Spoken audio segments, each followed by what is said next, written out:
हट के आप लोग कर रहे हैं। नहीं, क्या हो गया?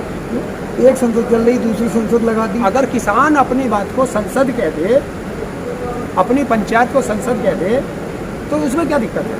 कोई अपशब्द थोड़ा बोला है, कोई अपमान थोड़ा है किसी का। तो आप लोग हट के कुछ कर रहे हो। नहीं, हट के नहीं है, हम उनको भी दिखाना चाहते हैं। देखिए किसान कितना शांतिपूर्वक बैठ के बात करता है। इस तरह मुद्दों पर बात करनी चाहिए, क्या दिक्कत है?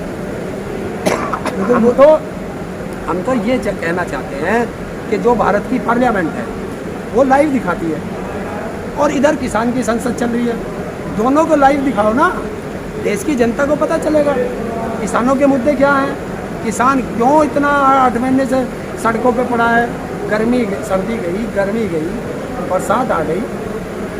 क्या था वहाँ पे जंतर मंतर पे करने में सरकार पे कोई दबाव पड़ेगा? आपको ऐसा उम्मीद लग रहा है? बिल्कुल। क्यों ना कल कृषि मंत्री ने कल भी कहा बात करेंगे, बिल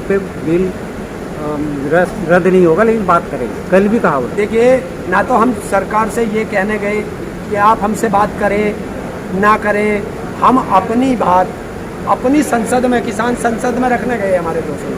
वहाँ स्पीकर भी चुना गया था, डिप्टी स्पीकर भी था, सेम संसद की कार्रवाई चलाई गई है। हम जनता से बात करते हैं, सरकार को जब अच्छा लगे, किसान इतना कमज़ोर नहीं है जो उसको झुका करके सरकार बात करेगी, किसान झुकेगा नहीं।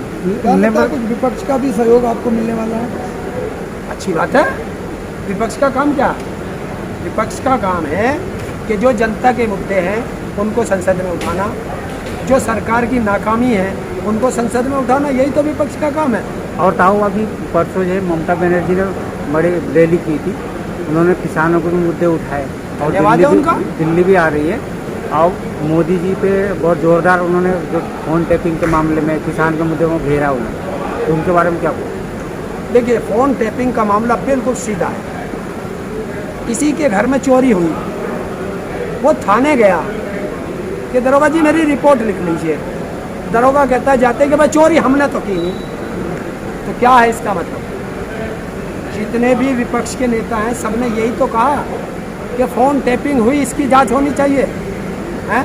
सरकार कह रही है एकदम हमने तो नहीं कराई, और जांच की भी तैयार नहीं। तो मैं तो साफ कह रहा हूँ कि किसने कहा कि सरकार ने कराई? किसी ने नहीं कहा। सरकार ही कह रही है कि हमने नहीं कराई, तो चोर की दाढ़ी में तिनका। योगेंद्र यादव ने कल अपने एक स्टेटमेंट में भी कहा है, सीधा सीधा उन्होंने मोदी सरकार को टारगेट किया है। देखिए, जो वो सॉफ्टवेयर है वो सरकार के पास है, सरकार जांच कराने में क्यों भाग रही है? अगर चोरी की है तभी तो डरोगे जांच से। नहीं, वो सरकार साफ नहीं कर रही कि उन्होंने खरीदा है वो मतलब इजराइल से या नहीं। और इजराइल के प्रधानमंत्री से गुफ्तगू क्या करके आए थे हमारे प्रधानमंत्री? हाँ, तो यही तो सरकार को क्लियर करना चाहिए ना कि यही तो देश का दुर्भाग्य है कि जो भी यहाँ पे घोटाला होता है सरकार उससे भागती है, उसकी जांच नहीं कराती। जैसे राफेल घोटाला, फ्रांस सरकार उसकी जांच कर रही है, और इसकी भी, और ये अब ये फोन टैपिंग का मामला है, इसकी भी जांच फ्रांस सरकार कर रही है, और भारत सरकार भाग रही है। वो तो कह रही कि हमने कराया, भाग रही है। और हमने ये नहीं कहा कि इस सरकार ने कराया या नहीं कराया।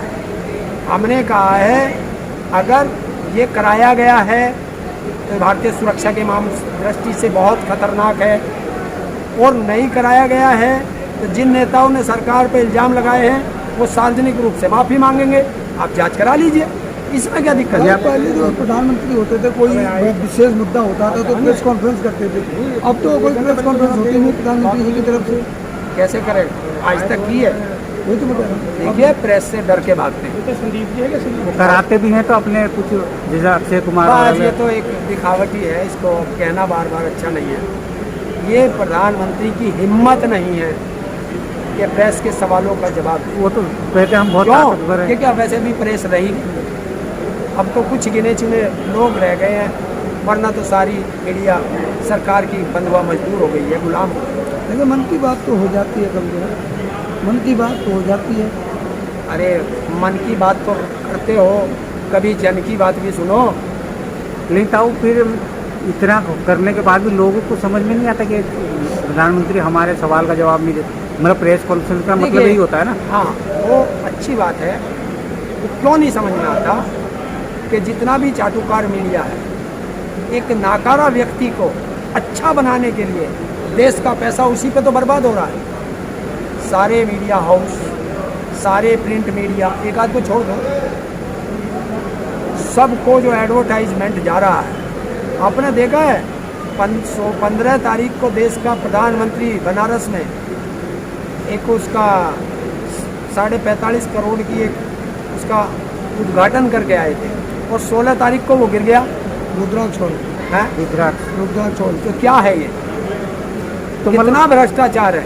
लेकिन ताऊ पेट्रोल तो आम जनता भी खरीदती है, तेल भी आम जनता खरीदती है, सरसों का तेल महंगे हो गए, दाल भी महंगे हो गए, लेकिन इनको आम जनता को समझ में नहीं आता। आम जनता बिल्कुल समझ के बैठी है।